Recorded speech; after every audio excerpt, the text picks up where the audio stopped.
Alright, so this is my first video of a TryHackMe room, so let's get into it. This is in the Windows Fundamentals 3 section. I already deployed my machine over here. Task 1 introduction. Let's see. Yeah, we did those already. Machine IP, user password, okay.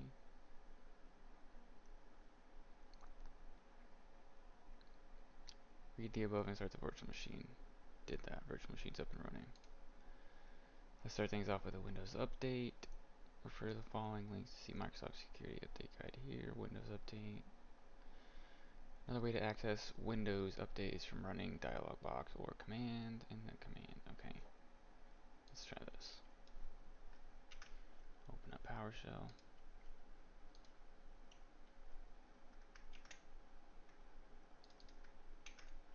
Okay, that doesn't work. Let's type it in. Control name Microsoft Windows Update. Some settings are managed by your organization. Your organization has turned off automatic updates. Well, that's not good.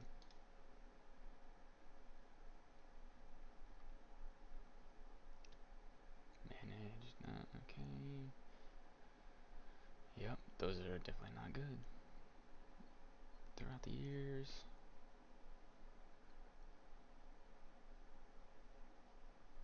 Restart required. Scheduling the restart. So usually what I like to do for these rooms is just read through this whole section and then go back, and then whatever questions that they ask is when I do this stuff.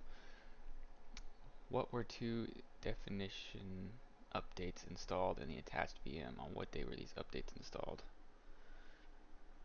View update history.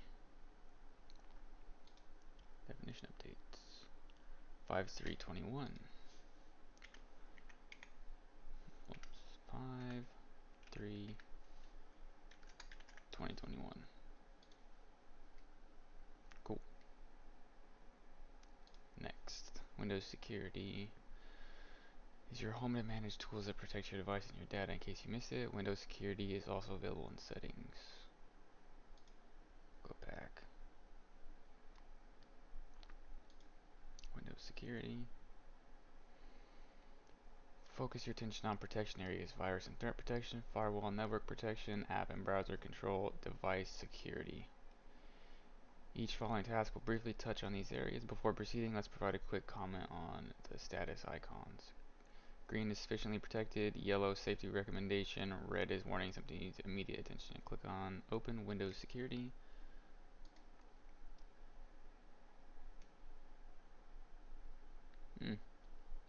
Virus and threat protection turned off, nice. Looks like different windows.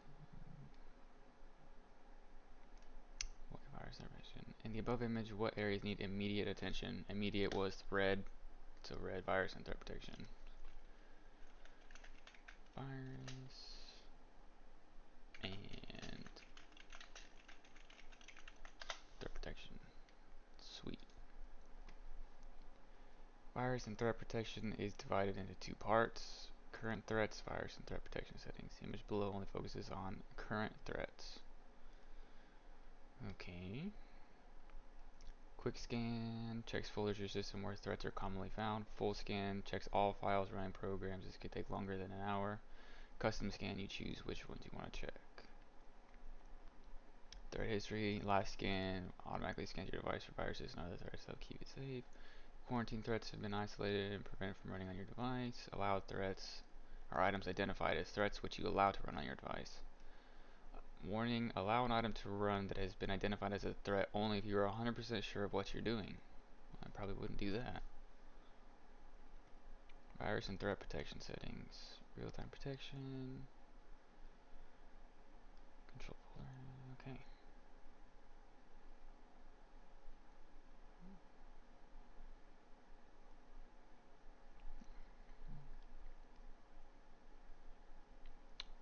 You can perform on-demand scans on any file by right-clicking the item and selecting Scan it with Microsoft Defender. The below image was taken from another Windows device to show this feature. Scan with Microsoft Defender. Okay. Specifically, what is turned off that Windows is notifying you to turn on? Let's go back.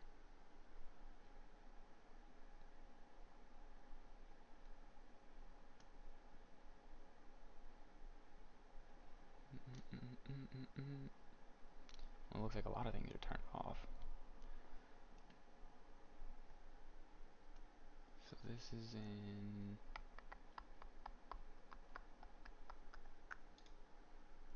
virus and threat protection category.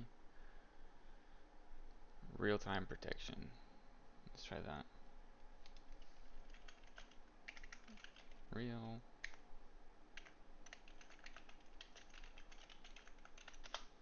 protection. Yep.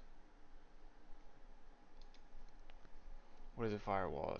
Traffic flows into and out of devices via what we call ports. A firewall is what controls what is, and more importantly, isn't allowed to pass through these ports. You can think of it as a security guard sitting at the door checking the ID of everything that tries to enter or exit. Okay, that makes sense. Will reflect what you see when you navigate to firewall and network protection.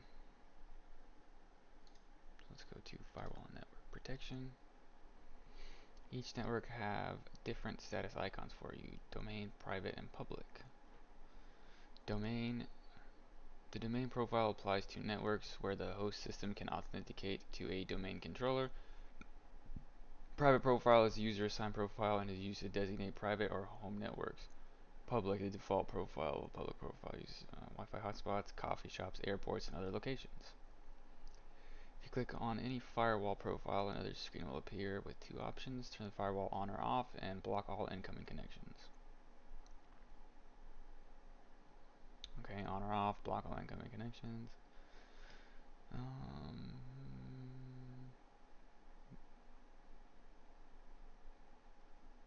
Okay.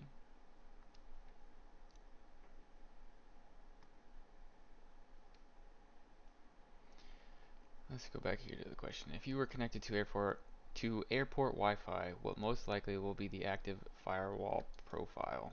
Well, we just read something that said airport.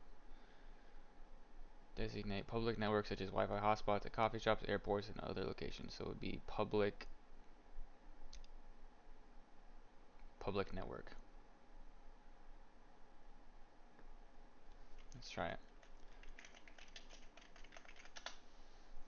Easy. In this section you can change, oh, this is an app and browser control, okay. App and browser control, we'll open that up. You can change the settings for the Microsoft Defender Smart Screen. Protects against phishing, malware, websites, and applications, the downloading of potentially malicious files. Okay. Helps protect your device by checking for unrecognized apps and files from the web. Okay, so we'll warn you, it's not going to block. Okay.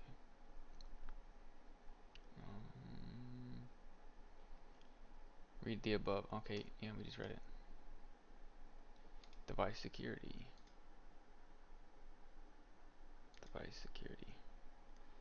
Even though you'll probably never change any of these settings, for completion's sake, it will be covered briefly.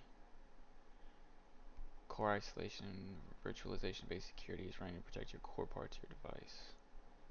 Memory integrity prevents attacks from inserting malicious code into high security processes.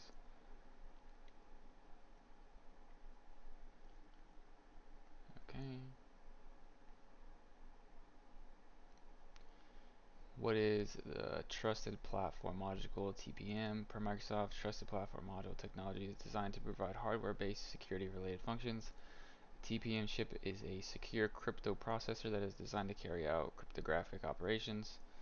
The chip includes multiple physical security mechanisms to make it tamper-resistant, and malicious software is unable to tamper with the security functions of the TPM. What is TPM? Trusted Platform Module.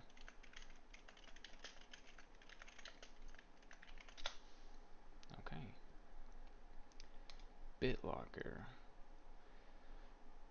BitLocker drive encryption is a data protection feature that integrates with the operating system and addresses the threats of data theft or exposure from lost, stolen, or inappropriately decommissioned computers.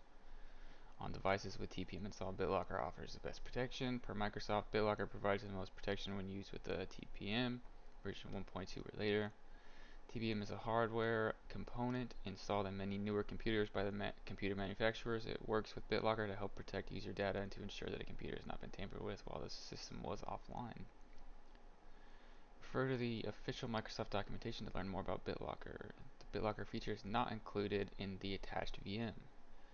What must a user insert on computers that do not have TPM 1.2 or later?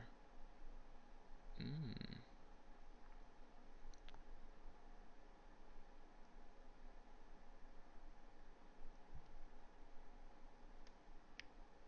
Let's see, what's the hint here? Refer to the Microsoft documentation on BitLocker. Okay, we'll refer to this. Okay, BitLocker.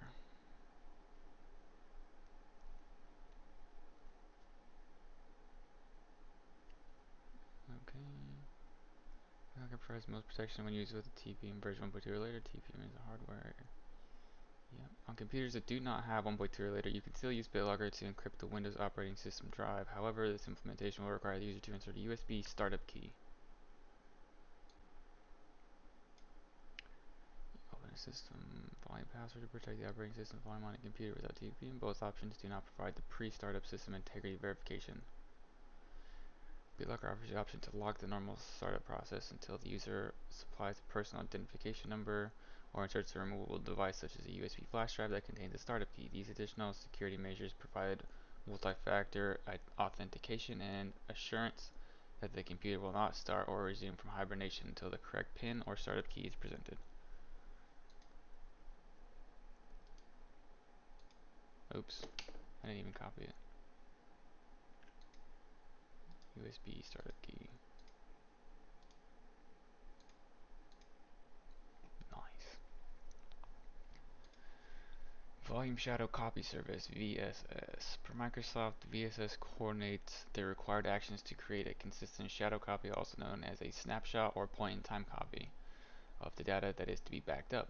Okay, each drive protected within the advanced system settings. Okay, create a restore point, perform system restore, configure restore settings, or delete restore points. Okay. If you wish to, okay, configure shadow copies. Ooh.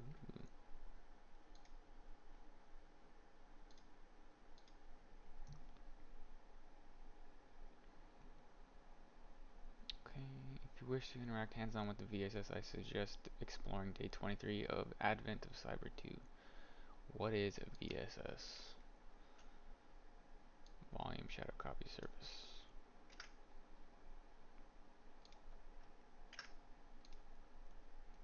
Okay.